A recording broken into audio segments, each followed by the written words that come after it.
بسم اللہ الرحمن الرحیم۔ آج سورہ یوسف کا آخری درس ہے اور یہ اتنی بابرکت صورت ہے کہ جس کے آغاز کے اندر آپ نے یہ پڑھا کہ اللہ تبارک و تعالیٰ نے ارشاد فرمایا تھا کہ اس کے اندر جو حضرت یوسف علیہ السلام کا واقعہ ہے وہ قرآن پاک کے تمام واقعات میں سے سب سے بہترین اور خوبصورت ترین واقعہ ہیں کہ جس کے اندر جگہ جگہ پر اللہ تعالیٰ کی قدرت کی نشانیاں تھیں۔ جس وقت حضرت یعقوب علیہ السلام کو اللہ تعالیٰ نے بینائی لوٹا دی تو اس کے بعد قالوا یا ابانا استغفر لنا ذنوبنا انا کنا خاطئین، تمام بیٹے رو کر اپنے والد گرامی سے کہنے لگے کہ اے ہمارے والد گرامی، ہم اپنے گناہ کا اعتراف کرتے ہیں اور آپ ہمیں ہمارے گناہوں کو معاف کر دیں، انا کنا خاطئین، بے شک ہم جو ہیں وہ خطا کرنے والے تھے۔ قال استغفر لکم ربی، تو حضرت یعقوب علیہ السلام نے ارشاد فرمایا کہ میں تمہارے رب سے تمہاری بخشش طلب کروں گا،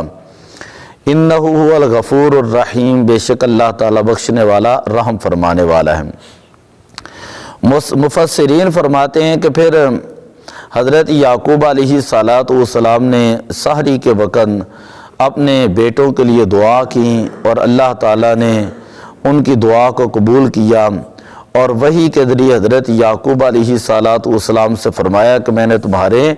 بیٹوں کی خطا کو معاف کر دیا ہے۔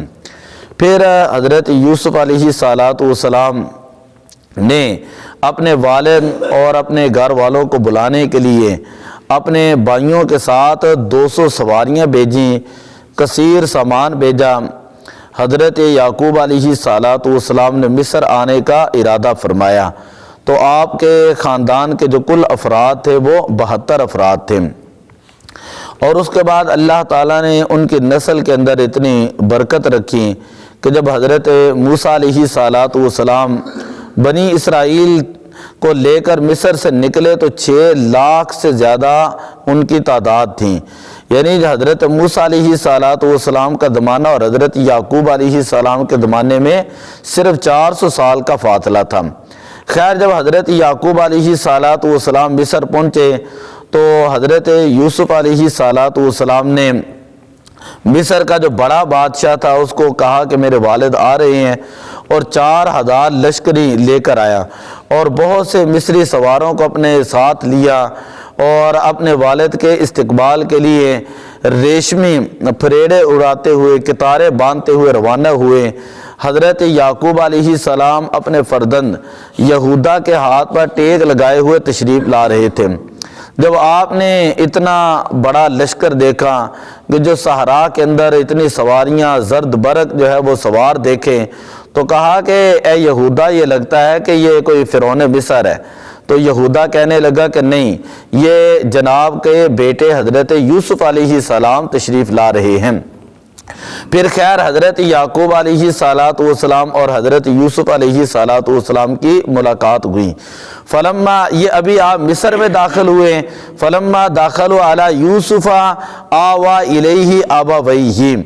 تو مصر کے بعد جب اس شہر کے اندر جہاں پر حضرت یعقوب حضرت یوسف علیہ السلام کا محل تھا، جب وہاں پر جو ہے حضرت یعقوب علیہ السلام، ان کے خاندان کے افراد، ان کے بیٹے گئے اور حضرت یوسف علیہ السلام سے جب دوبارہ ملے، آوا الیہ ابویہ، تو آپ نے اپنے ماں باپ کو اپنے پاس جگہ دی۔ وقال ادخلوا مصر ان شاء اللہ آمنین، اور کہا کہ اب یہاں پر آپ جو ہے وہ امن کے ساتھ رہیں۔ ورفع ابویہ علی العرش وخروا لہ سجدا، پھر آپ نے اپنے والدین کو جو ہے وہ عرش کے اوپر بٹھایا، اور وخروا لہ سجدا، اور تمام بھائی اور آپ کے والد اور آپ کی خالہ جو ہیں جن کو بھی والدہ کا درجہ دیا جاتا ہے، تو ان کو جو ہے وہ تمام کے تمام جو ہے وہ سجدے میں گر گئے، وہ تمام کے تمام سجدے میں گر گئے۔ وقال یا آباتی ھذا تأویل رؤیای من قبل، تو حضرت یوسف علیہ السلام عرض کرنے لگے کہ اے میرے والد گرامی کہ یہ وہ خواب ہے کہ جس کی تعویل آپ نے مجھے بتائی تھی، جو مجھے بچپن کے اندر خواب آیا تھا اور میں نے آپ کو خواب بیان کیا تھا، انی رأیت احد عشر کوکبا والشمس والقمر رأیتهم لی ساجدین، کہ میں نے خواب کے اندر یہ دیکھا تھا کہ 11 ستارے ہیں، سورج اور چاند مجھے سجدہ کر رہے ہیں۔ تو یہ جو آج سجدہ کیا گیا ہے یہ اس خواب کی تعبیر ہے۔ قد جعلها ربی حقا، آج اللہ تعالیٰ نے اس خواب کو جو وہ سچا کر دکھایا۔ وقد احسن بی اذ اخرجنی من السجن، اور پھر حضرت یوسف علیہ السلام نے گزشتہ تمام واقعات کو بیان کر کے کہا کہ مجھے جو ہے اللہ تعالیٰ نے جیل سے باہر نکالا، وجاء بکم من البدو، اور آپ کو جو ہے وہ گاؤں سے یہاں مصر کے اندر لے کر اللہ تعالیٰ آیا، اور اس کے بعد کہ میرے اور میرے بھائیوں کے درمیان شیطان جو ہے اس نے ناچاکی کرا دی تھی۔ تو یہاں ایک مسئلہ یاد رکھیں کہ سجدہ جو ہے وہ پہلی قوموں کے اندر سجدہ تعظیمی جائز تھا۔ سجدہ تعظیمی، تعظیم کے لیے کسی کو سجدہ کرنا یہ پہلی قوموں کے اندر جائز تھا، لیکن اب جو ہے اس کی بھی ممانعت ہے، اور اعلیٰ حضرت رحمۃ اللہ تعالیٰ علیہ آپ کا مفصل اس کے اوپر جو ہے وہ رسالہ موجود ہے فتاوی رضویہ 22ویں جلد کے اندر ہے۔ تو ایک ہوتا ہے عبادت کا سجدہ، عبادت کا سجدہ جو ہے وہ اللہ کے علاوہ آج تک کبھی کسی کو نہیں کیا گیا،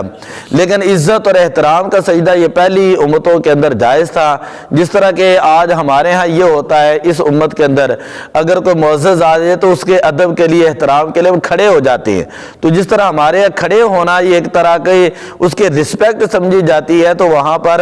سجدہ تعظیمی جائز ہوتا تھا، لیکن اس امت کے اندر سجدہ تعظیمی جائز نہیں۔ اس سے یہ مسئلہ بھی سمجھ آ گیا کہ کسی بھی دربار کے اوپر،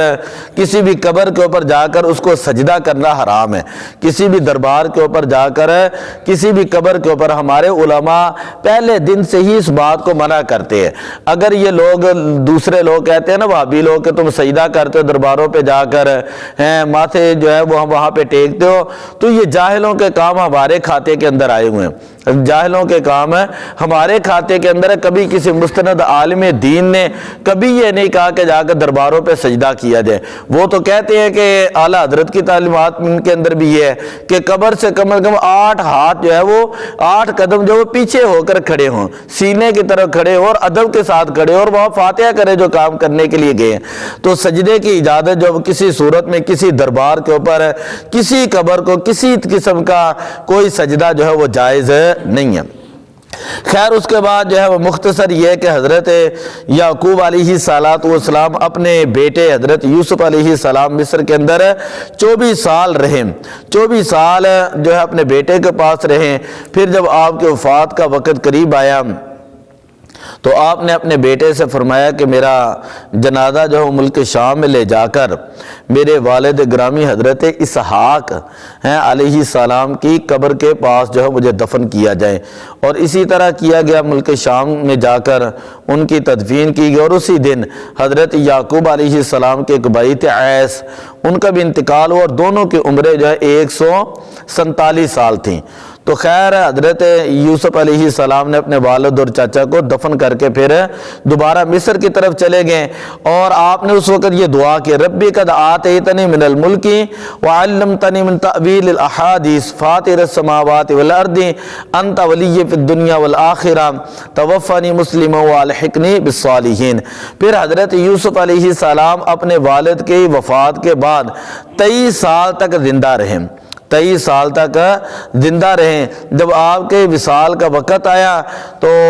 آپ کا بھی یہ جو ہے حکم تھا کہ مجھے مصر کے اندر جو وہ دفن کیا جائے، تو مصری لوگ جو ہیں وہ اس کے اندر ان کا اختلاف ہوا کہ کس جگہ دفن کیا جائے۔ پھر آپ کو دریائے نیل کے اندر دفن کیا گیا، یعنی تمام لوگوں، تمام قبیلے والے یہ کہنے لگے کہ دریائے نیل کے اندر رکھیں گے اور ہر طرف سے پانی آئے گا اور ہم اس پانی کو برکت کے لیے جو وہ استعمال کریں گے۔ پھر جب 400 سال کے بعد حضرت موسیٰ علیہ السلام کا زمانہ آیا تو آپ نے پھر